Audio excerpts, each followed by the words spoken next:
Welcome. It's the Nooner. It's Monday, right? I'm Dave LaMont, and this is Nooner Time on Facebook Live. You'll catch this show later on YouTube. Subscription is completely free. I've even lowered the price. And, of course, I'm on Twitter, Dave Lamont1, and on the Instagram at Dave Lamont. Delighted you could make it, and plenty to talk about on this Monday edition. And some of it not all great, some of it mostly good, and we'll get right to it. And with the Miami Dolphins losing to Buffalo, Bills might be the real team in the East this year, although, frankly, the Patriots showing that at least through two games, the Cam Newton signing is paying off rather handsomely for them. They put up a bunch of points last night, didn't win. And how ironic that it comes down to a big 4th and goal play against Seattle, and this time Seattle gets the better of them. The entire stadium knowing that Cam Newton is going to throw and run. And I don't look, if you're going to ask either me or Bill Belichick what's more, a better football play, I would go with Bill. And I know he doesn't make these calls either on offense, but not having a pass option on that last play last night very much surprised me. We'll just leave it at that. The Dolphins, for all of you who are screaming, get Tua in there, I would answer the following. Can he play defense? Because your offense yesterday looked okay under Fitzpatrick. Yeah, they had a lousy game against New England in the first one, and Fitzpatrick was particularly mediocre. But offense was not the issue here. So far in the first couple of games, defense has been the issue. Injury certainly doesn't help. But they got lit up for big plays with the secondary, and the pass rush has yet to get going. And if none of that improves, then you're going to be looking at another 5 to 6 win season. This is supposed to be a better year for this team, and it's just a couple of wins. So it's not time to flush the season down the toilet. I haven't really got much of an opinion on Tua, no Tua, just yet because we still haven't seen the guy play in any kind of NFL competition. The first time he walks out on the field, which I'm pretty sure will happen sometime this year, will be the first time he walks out on an NFL field. If there's a guy in the entire league who really needed a couple of those preseason exhibition games, it would have been him to check his health, to check his ability to go against the big guys, even if they were backups. And that may be why they're a little reluctant to just toss him out there. It's an easy thing to do. The backup quarterback is always everybody's hero because he hasn't screwed up yet until he goes in the game. Now, listen, it worked out okay for San Diego. They almost beat Kansas City with Justin Herbert coming off the bench, a hotshot college quarterback, a lot of talent. I get it. But it's clear that despite what some of you all would like, you're not going to get it. Not now. So just do your best, relax. Everything's going to be just fine. I understand your disappointment. And I read some of the comments, and some people are already quitting on the season. Oh, it's the same crap as before. Why don't you wait till about week 13 to see if it's the same crap as before? Because remember last year, they were the worst team in football for about 8 weeks, and then they ended up becoming one of the better teams in football in the final few weeks. I don't know if that's going to happen this year. Neither do you. And I don't think there's going to be any great smoke coming out of the chimneys there. If they have them, we don't have a lot of chimneys here. That says that all of a sudden we're going to solve all of our problems by changing quarterbacks. You got to be able to run the ball better. The pass blocking's been okay, but you got to be able to stop the run, which is always the number one thing every defensive coach ever says, and I mean 100% of the time. All right? And that secondary needs work. And the secondary and the pass rush are like this. If you have one, you very often have the other. You usually don't find too many great secondaries that don't have a good pass rush, and the other way around. So let's see what happens over the next couple of weeks. All right? It is not panic time by any means. This team is not going to go 0-16. You could be worse. You could be the Lions or some of these franchises that appear to be utterly, utterly hopeless. That's probably the one. Washington came back down to earth. Look at Philadelphia 0-2. You think they're happy? They're a Super Bowl champion from a few years back, and now all of a sudden they're 0-2. By the way, how weird the stories out of New York and all the injuries in that Giants-Niners game and the players talking about sticky turf and the torque that goes in. I mean, I'm not a doctor, but when you're a sportscaster, you kind of end up knowing a little bit about medicine. But if that turf really sticks, all that weight goes in those knees, and you're going to get injuries. And the Giants may have well lost their best football player, offensive football player, for the season. How do you not have the finest turf available? I know it was new to play a game in this league when your franchise is worth billions and your players are worth millions, and your very best player, the identity of your team, the first guy people think of when I think of the New York Giants these days would be Saquon Barkley. And you don't have a proper facility for him to play in? Come on. That's crazy. I titled the show, "The U is Back. No, it's not." All right. There are two schools of thought on this, and I'm clearly in one camp. Yes, the University of Miami is off to a 2-0 start. Yes, that game on Saturday was one they frequently would lose. Road test, pretty good opponent. They would blow it. Well, they didn't blow it. They were explosive, big plays, exciting offense. The defense, not quite so hot, but Louisville's got some talent. They're not they're a good team. But there's going to be a segment of fans who are latching on to a 2-0 start with just hysteria. Oh, my God, we're back. Oh, my God, it's the Orange Bowl all over again. We're great. We're the best, Hey, back it down a little bit. They're not back. The U looked like with that 10-0 start. Remember when Mark Richt, before you all ran him out of town? They were rolling. Come off the bowl game win over West Virginia, and Miami and Bowls lately have been embarrassing. I mean, just embarrassing. And crushed Notre Dame in front of the big crowd down the road here. And, oh, man, now the U is back. And then it doesn't end well. And then the next season doesn't go well. And then the next season doesn't go well despite a coaching change and winning the offseason. And here we go. They're back. They're 2-0. Oh, everything's fine now. Got us a quarterback, which you do, by the way. You got a quarterback that likes it, which you really haven't seen at Miami.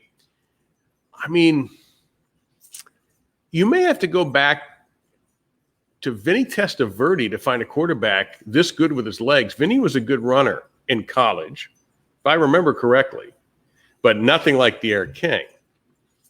And so you have a big play, exciting offense, which God knows was lacking over the years. And now the defense looks vulnerable. You know when the U is going to be back? You know when I can say, and you can say, and the world can properly say they're back? When you start competing for championships. You've got to get to an ACC title game. May even have to get your butt whipped by Clemson. You've got to win an ACC. You've got to get into the playoff.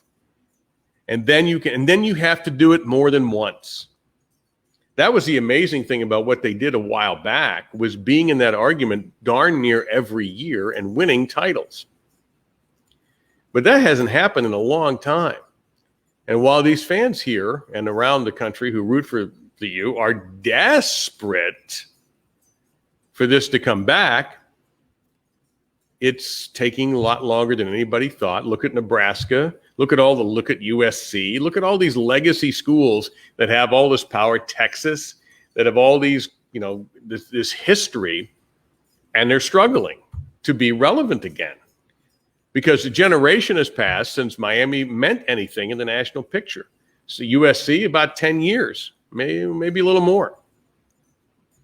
Penn State went through it now for different reasons.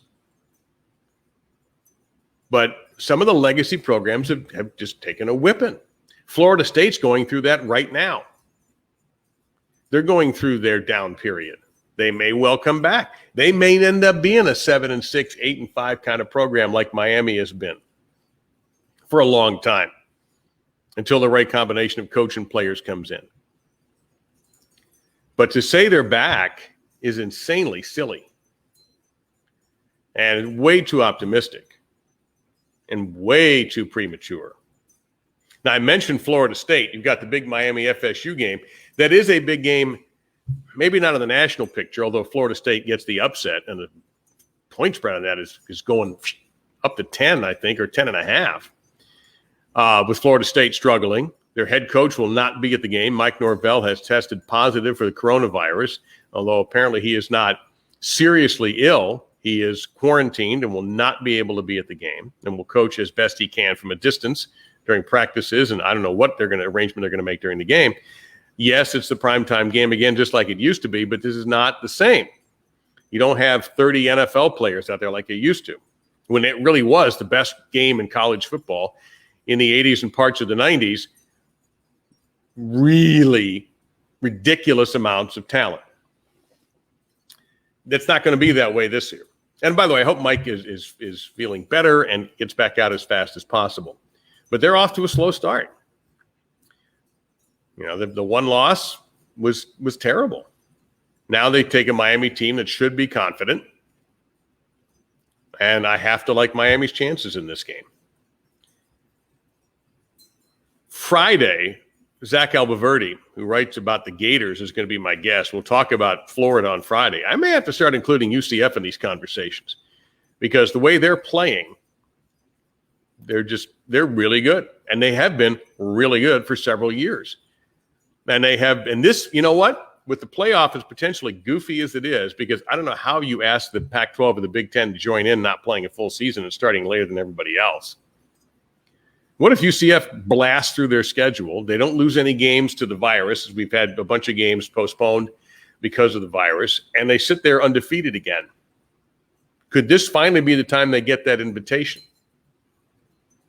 You know what? I would do it. And then let's put them in there against another school that is supposedly bigger and better, and see what happens. I don't have a problem with that. If you're ever going to do it and you're going to break the mold, why not have it in a year where the mold is being thrown away? Makes sense to me. Am I comfortable with an 8-0 Ohio State team, for example, against an 11-0 UCF? Would it be fair?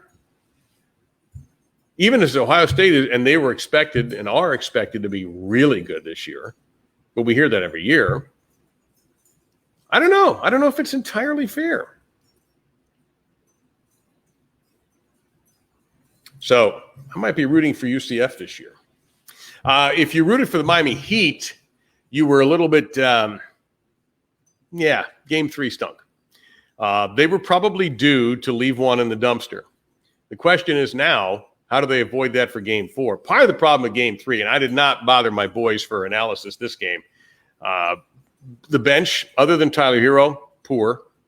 And the Celtics are a deeper team, which we knew going into the series, by the way. This isn't some revelation. And now with Gordon Hayward back, they become just another slice better.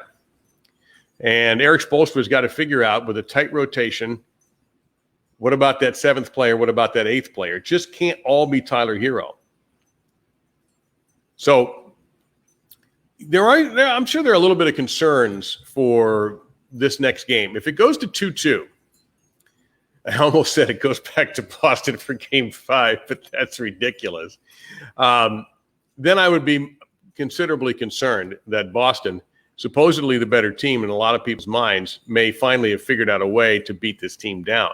There's no question who has more star power, more than Milwaukee. Milwaukee had one crazy star, but the rest of it would be guys that you would find on the Heat. And by the way, I just now saw that it's indeed a torn ACL for Saquon Barkley and the Giants. So that's, there's not a single positive thing about that in any way, shape, or form, and especially hurts the NFL because you just lost a marquee player. Let me go back now. So with the Heat, there's Milwaukee with their Heat-like players and 1 star. Boston's got 2 stars. And Tatum is really, he's already magnificent. And at 22, that's, he's getting all the better. So, yes, I would be pretty uptight about this game 4 if I'm a Heat fan. I would be. I'm beginning to wonder if there's just a couple of cracks in that foundation. One way to fix it, win, put the Celtics in an almost impossible position. Of course, Denver just did this to get to the Lakers series. So, but here's something I've been wanting to talk to you about with the NBA like 6 weeks ago, and I sort of postponed it. I don't remember any particularly egregious calls in the last game, but the NBA got tired of people complaining about its officiating, which at times was proven to be dishonest with Tim Donaghy, and we all know about that. So they've released something, and to their credit, they're trying to be accountable. They're trying to literally hold themselves accountable. In Florida, we have a thing called the Sunshine Law, where you're supposed to have government in the sunshine, meaning you don't hide things. Perhaps your state has that too. That's ideally, of course. So what they're doing is they release this, and after a couple of years, the 2-minute whistle report, or whatever they call it, where the last 2 minutes, any controversial call is broken down, and the league will say, we got it right or we got it wrong. Now, they don't change the call during the game. We don't go back to 59 seconds to go. You know what? That should have been a foul. So let's go back 59 seconds. Everybody come on back out. We're going to go to the free throw line, shoot this, and take it from there. Or you know what? We missed somebody stepping out of bounds, or that should have been an offensive foul, or there should have been this, it should have been that. There's only one problem with it. While I applaud them for their honesty, are they actually helping themselves? I liken it to, let's say, a restaurant. And you come into this restaurant, maybe you've never been there before, and they hand you your menu, and they also hand you a list of all the things they did wrong in the last week. Well, the eggs on this breakfast dish were a little runny, and the omelet didn't have enough cheese in it, and the pancakes weren't very tasty, or the coffee was cold, or we tried to heat up this panini and we didn't get it all the way through, so not everything. And they hand you this, and then they expect, have a great meal.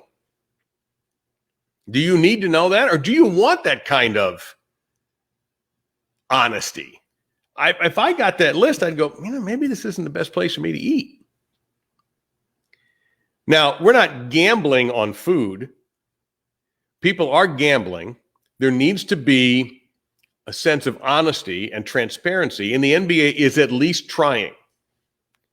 But telling everybody how many times you screwed up, it's almost like going out on a date, right? When you don't know somebody and you start going through all the things you've done wrong in your previous relationships, like you provide a list of your last 2 relationships, and that person's supposed to go and look at this and go, oh, so you're admitting that you did this, and you're admitting that you kind of harassed them by text, and you admit that you're not always honest. And I don't know about you, but if I was in that situation, I'd be going to get my dates from someplace else.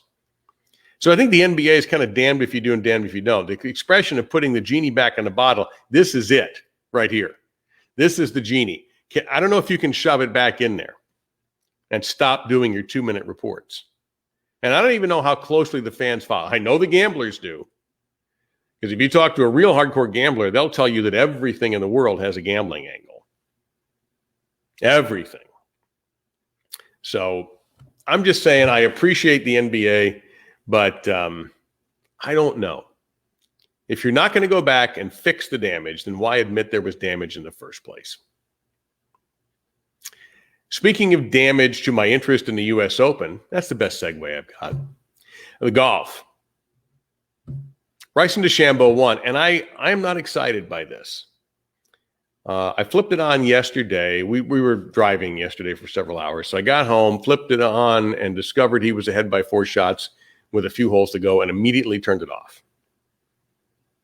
Even with all the goofy stuff that happened at Winged Foot 14 years prior, I knew what he was going to do. He was going to voompa, voompa, voompa, voompa, hit a 400-yard drive, hit a 60-degree wedge, 150 yards, and putt once or twice. Should I be excited about that? And it has nothing to do with my inability as a golfer. But should I be excited about that? And look, they talked about that with Jack Nicklaus when he was the longest guy on tour. And then Tiger came along and other people started to blast it miles and miles. But he's taken it now to a completely other level. Very proud of myself. I didn't say whole nother level, by the way. Very proud of myself for that. Because that's the whole nother. Is that really a word? Anyway, I can't get pumped. And I don't know whether it's his personality. He seems, I don't even know him. Obviously, we don't hang. He seems like a bit of an odd duck, and there's a couple of instances of him having tantrums and things like that, but I can forgive that. I just can't get inspired by this. It doesn't interest me. It seems to have taken, and look, he's still got to do it. He still has to execute these shots and make the putts. And I'm not saying he doesn't deserve to win anytime he wins. I'm just saying that what he's doing isn't exciting to me. And I love home runs. I love slam dunks. I love alley-oops. I love long touchdown passes and long touchdown runs. But this, which I guess is the equivalent of that, does not fire me up. I don't go urgently diving to my remote to watch Bryson DeChambeau in a major championship. And frankly, based on the way this year has gone, he may well be a fixture. And I don't know if all of a sudden next year you're going to start seeing more guys doing this. Because Tiger changed the game by putting more fitness and lifting and all that stuff into it. And Tiger got kind of big. And then a bunch of guys got too big. And all of a sudden, the Sergio Garcias of the world showed up a lot slimmer after getting a little big. And Tiger is slimmer. That's probably because in his age, with his injuries, he can't work out like he used to. But I don't know if that's what I want out of golf. It just doesn't seem fun. Like, where's the challenge? How do you design a course for this guy? Do you have to start making 700-yard par fives so he actually has to take 3 shots to get there? Or have a decision about laying up? What's going to happen to these golf courses that these players are hitting it too far for now? I'm going to probably guess that just based on the area where I live, golf course construction ain't on the way up. It's on the way down. There's more golf course destruction than construction. So I don't know if he's the guy that's going to help save the game or not, or even if it needs to be saved.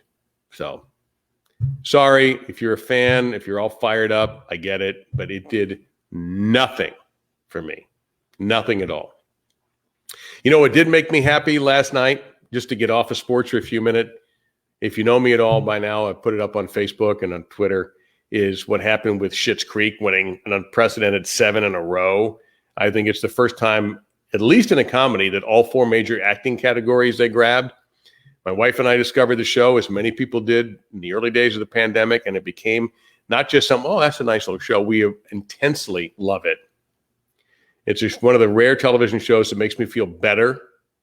We're watching it a second time with some other family members and laughing just as hard. In fact, laughing in a different way now that we understand the characters. I'm not going to order you to watch it or tell you your life is not complete, because I don't do that stuff. But we're thrilled, overjoyed that something that you like was recognized. And we all have, when you watch these things or movies, if you go to a particular film and you're like, oh my God, it's the best movie I've ever seen. This show to me is one of the 3 or 4 best shows I've ever watched, because it makes me feel good. That takes work to make me feel good. Trust me. Go knock on my wife's door and see what she says about that. So the fact that this program can really do that to me and have that kind of an effect, I was really happy that they achieved the success. To me, it was almost like they won those Emmys not for 1 year, but for 6. And it was just a giant joy for me last night to see this happen. It's nice when something you support gets, especially since they screwed Better Call Saul and Ray Seahorn, who should have won Best Actress 2 years running and hasn't even been nominated yet. Don't get me started on that, because that smiling face I just had a minute ago will go away. Intolerable, excuseless, moronic by the Academy, but they made up for it with Schitt's Creek. So if you want to watch it, it's on the Netflix. The final season, which is one that won all the Emmys for, is not out on Netflix yet. It's out there somewhere. I think at Amazon, you can pay for it if you care to. So take a look at it.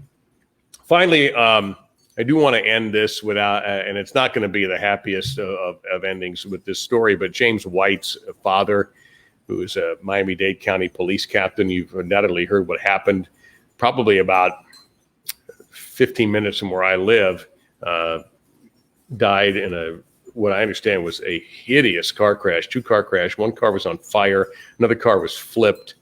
2 people were helicoptered, including James's mom, were helicoptered to trauma center. Have no new news on their condition. James obviously did not play last night. He is from Fort Lauderdale. He went to the powerhouse St. Thomas Aquinas. 30 Aquinas people have played in the NFL or are playing. Just an unspeakable tragedy with ties to our area. So a lot of people are affected by that here. Certainly we lost a soldier in blue, a police captain for Miami-Dade County. Long time. He was just a little younger than me.